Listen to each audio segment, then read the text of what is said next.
Assalomu alaykum qadrli ishtirokchilar. Bugun Amerika fond bozoriga o'tishdan oldin sizlar bilan birgalikda o'zi birjalar bu nima, birjalarning asosiy turlari, ular haqida to'liqroq ma'lumot berishga harakat qilaman. Xo'p, birjalar bular qanday platformalar? Birjalar shunday platformalarki, u yerda turli instrumentlar savdo qilinadi va savdolar esa oladigan va sotuvchilar o'rtasida talab va taklif qonuniyatlariga asoslanib qurilib, u yerda turli xil instrumentlar savdo qilinadi.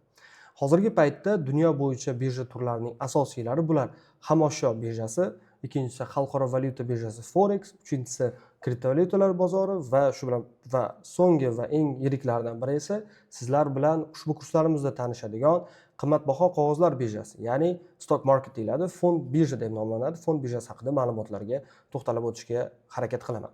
Xo'p, sizlar bilan birgalikda hozir birinchi qismda xomashyo birjasi haqida gaplashamiz, uning ahamiyatlari, ularda qanday instrumentlar savdo qilinishini ko'rib chiqishga harakat qilamiz.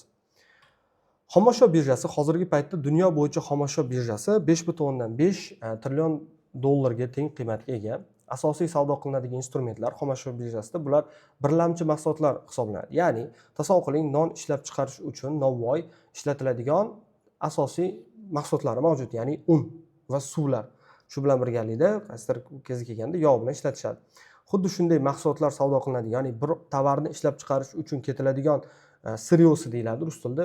Xuddi shunaqa mahsulotlar savdo qilinadigan bozor bu xomashyo birjasida savdo qilinar ekan.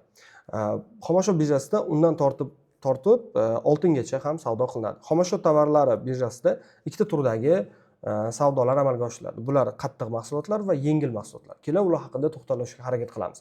Qattiq mahsulotlar deb turib, bular tabiiy resurslarga aytiladi. Ya'ni oltin, mis, kumush va hokazo, ya'ni tabiiy ishlab chiqariladigan, qazib chiqariladigan, qabul qilinadigan mahsulotlar, bular qattiq mahsulotlar sifatida ko'riladi xomashyo birjasida.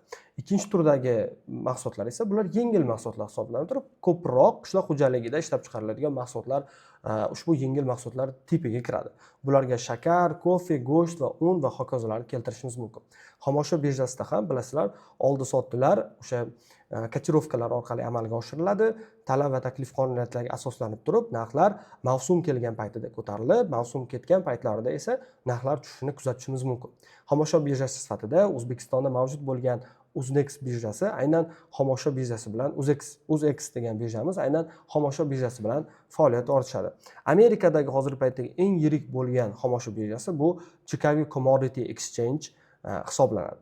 Mana shu xomashyo birjasi haqidagi to'liq ma'lumot edi. Siz ham trader sifatida yoki xomashyo birjasidagi dealer, broker sifatida ushbu birjalarda savdo qilishingiz mumkin. Xalqaro valyuta birjasi, ya'ni bir gap bilan aytganda ingliz tilida foreign exchange market deyiladi. Uni qisqartma ko'rinishida Forex deb ataymiz. Xalqaro valyuta birjasi hozirgi paytda hajmi 2409 trillion dollarga teng baholangan. Jahon butun valyutalar bozorida aylanadigan qiymatdagi summa bu 2409 trillion dollarga baholangan ekan. Asosiy instrumentlari bilasizlar, ya'ni asosiy savdo qilinadigan instrumentlar bular valyuta juftliklari hisoblanib turib, ushbu valyuta juftliklariga asosiy sifatida ko'riladigani bu yevro va Amerika Qo'shma Shtatlarining dollarini nisbatini olishimiz mumkin.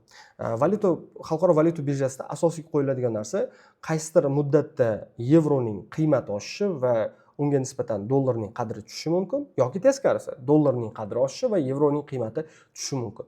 Mana shu kotirovkalarning o'zgarishi, ya'ni bir pul birligining boshqa pul birligiga nisbatan qiymati ko'tarilishi va tushishlarini bu dunyo banklari o'rtasidagi savdo-sotiqlar, xalqaro dunyo o'rtasidagi eksport va import orqali belgilanadi. Hozirgi paytda asosiy ishtirokchilar xalqaro valyuta bozorida bular yirik banklar hisoblanadi, ya'ni O'zbekistondagi banklar, masalan, Markaziy bank va uning ostidagi tijoriy banklar va dunyodagi yirik banklar ushbu xalqaro valyuta birjasini shakllantiradigan bozorni tashkil etishadi. Asosan SWIFT o'tkazmalari va davlatlar o'rtasidagi o'tkazmalar xalqaro valyuta birjasidagi kotirovkalarni narxi o'zgarishiga ta'sir qiladi.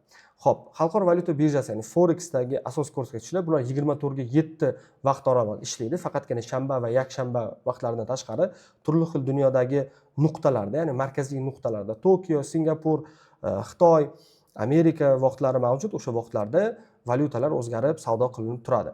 Xo'p, yana bir narsani ta'kidlab o'tish kerakki, hozirgi paytda ko'plab insonlarning tiliga tushgan hype mavzular bo'lgan brokerlar tomonidan taklif etilayotgan forex bozorida aynan real valyutalar savdo qilinmaydi, balkim CFD kontraktlari bilan savdo qilinadi. Ya'ni CFD kontrakt degani contract for difference, ya'ni narx tafovutiga savdo deyiladi. Oddiy so'z bilan aytganda, bunaqa savdolarda hech qanday real valyuta yoki real oltin, neft ishtirok etmaydi. Faqatgina siz narx tafovutiga, o'sha grafikda narxni yuqoriga va pastga yurishiga pul tikasiz, lekin valyutani xarid qilmaysiz, qadrli ishtirokchilar. Bu eslatma sifatida sizlarga taqdim etilmoqda. Keyingi bozorimiz, ya'ni hozirgi paytda 2019-yildan keyin koronavirus payti o'tgandan so'ng juda ham insonlar orasida ommalashgan birjalardan biri bu kriptovalyutalar birjasi hisoblanadi. Kriptovalyutalar birjasining hozirgi paytdagi dunyo bo'yicha hajmi 2,22 trillion dollar deb baholangan. Ushbu kriptovalyutalar bozorida raqamli valyutalar savdo qilinadi. Ya'ni ham ko'pchilikka ma'lum va mashhur bo'lgan Bitcoin, Ethereum, Solana, XRP va boshqa turdagi instrumentlar savdo qilinadi va kriptovalyutalar bozori ham juda ham keng, ya'ni keng ko'lamda tarqalgan. U yerda faqatgina kriptovalyutalardan tashqari DeFi degan tizim mavjud, stablecoin va altcoinlar ham savdo qilinadi.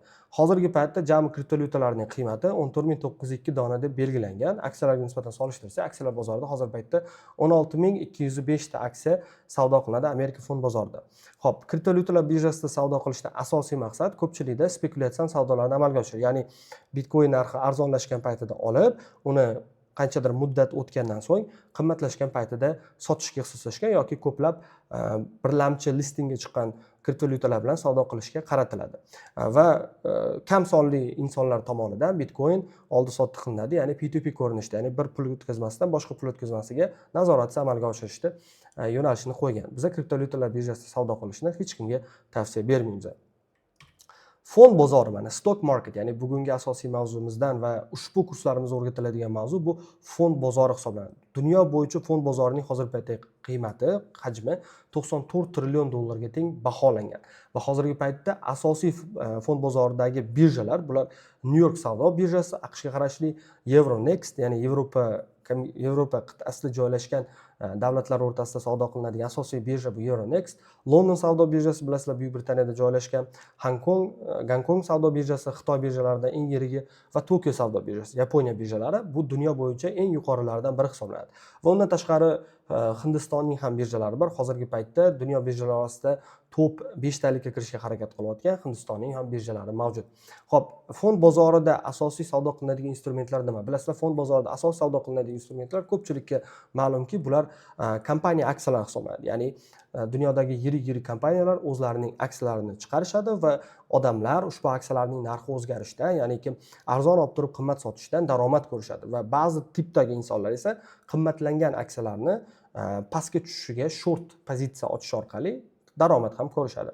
Hozirgi paytda fond bozoridagi asosiy instrumentlar bular oddiy aksiyalar, ya'ni biz sizlarga o'rgatadigan aksiyalar bular oddiy aksiyalar bilan savdo. Ikkinchi turdagisi imtiyozli aksiyalar, ya'ni ki muayyan protsent yil davomida berib boradigan aksiyalar, obligatsiyalar savdo qilinadi, korporativ va davlat obligatsiyalari, ETFlar mavjud, ya'ni bular exchange traded funds deyiladi, ya'ni bular ham aksiyalarga o'xshab turib, turli xil indekslarning fond ko'rinishidagi vazifasi bo'lib turib, siz bir dona aksiyani emas, balki aksiyalar to'plamini sotib olishga ixtisoslashgan instrument bu ETFlar deyiladi. Futureslar bor, ya'ni futureslar bular 24 ga 7 savdo qilinadigan va turli xil maqsadlarda xomashyo birjasining futureslari bor, indekslarning futureslari bor, ulardan o'sha yuqori daromad marjasiga ega bo'lganligi savdo qilinadi va opsionlar bor, call opsionlari va put opsionlari. Shular asosiy fond bozoridagi, ya'ni ki qimmatbaho qog'ozlar bozorida ishlatiladigan instrumentlar hisoblanadi, qadrli ishtirokchilar. E'tiboringiz uchun rahmat.